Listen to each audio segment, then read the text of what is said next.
जय श्री राधे दोस्तों, आइए सुनते हैं आज की कहानी। बहुत पुराने समय की बात है।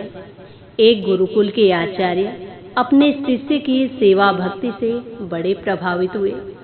शिष्य की विद्या पूरी होने के बाद जब शिष्य को विदा कर रहे थे, उन्होंने उस वक्त आशीर्वाद के रूप में अपने शिष्य को एक दिव्य दर्पण भेंट किया, जिसमें व्यक्ति के मन के भावों को दर्शाने की क्षमता थी। शिष्य उस दिव्य दर्पण को पाकर बड़ा प्रसन्न हुआ और परीक्षा लेने की जल्दबाजी में उसने सबसे पहले वो दर्पण अपने गुरु के ही सामने कर दिया। और जब उसने अपने गुरु के मन में अनेक प्रकार के राग, द्वेष, क्रोध, अहंकार को देखा तो उसको बड़ा दुख हुआ। वो अपने गुरु को एक सत्पुरुष समझता था। वो सोचता था कि मेरे गुरु के अंदर दुर्गुण हैं ही नहीं।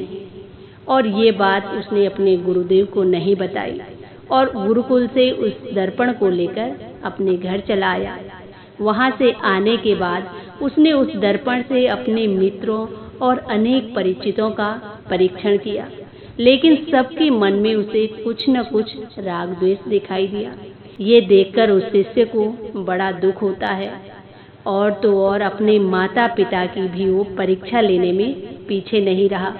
वही दर्पण उसने अपने माता पिता की ओर भी किया और अपने माता पिता के हृदय में भी उसे दुर्गुण दिखाई देते हैं। अब ये देखकर वो बहुत ही दुखी हो जाता है। एक दिन उसने वो दर्पण लिया और लौटकर अपने गुरुकुल वापस आया और अब गुरुकुल आकर अपने गुरुदेव से विनम्रता पूर्वक कहने लगा कि गुरुदेव, मैंने आपके दिए दर्पण की सहायता से देखा कि सबके दिलों में कुछ न कुछ राग द्वेष जरूर है और ये देखकर मुझे बड़ा दुख हुआ। तब गुरु ने कहा कि सबकी ओर तो तुमने दर्पण किया है, लेकिन क्या अपनी ओर किया? तो शिष्य ने कहा कि नहीं गुरुदेव। तभी गुरुदेव ने वो दर्पण तुरंत अपने शिष्य की ओर किया और जैसे ही उस शिष्य ने उस दर्पण में देखा तो अब उसे बहुत ज़्यादा दुख होने लगा, क्योंकि अपने मन में भी उसे अनेक प्रकार की राग, द्वेष, अहंकार, क्रोध जैसे अनेक दुर्गुण दिखाई देने लगे। गुरु बोले कि वत्स, ये दर्पण मैंने तुम्हें अपने दुर्गुण को देखकर जीवन में सुधार लाने के लिए दिया था, दूसरों के दुर्गुण देखने के लिए नहीं। जितना समय तुमने दूसरों के दुर्गुणों को देखने में लगाया, उतना समय यदि तुमने स्वयं को सुधारने में लगाया होता तो अब तक तुम्हारा व्यक्तित्व बदल चुका होता।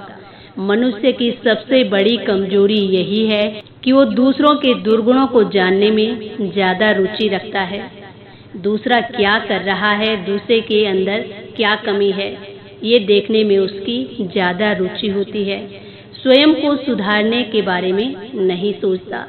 इस दर्पण की यही सीख है जो तुम नहीं समझ सके। दूसरों को दोषी ठहराने से पहले एक बार खुद को भी जरूर देख लेना चाहिए। तो दोस्तों, ये थी आज की गुरु और शिष्य की कहानी। आशा करती हूँ आप सबको भी पसंद आएगी। इसी के साथ जय श्री राधे, जय श्री कृष्णा।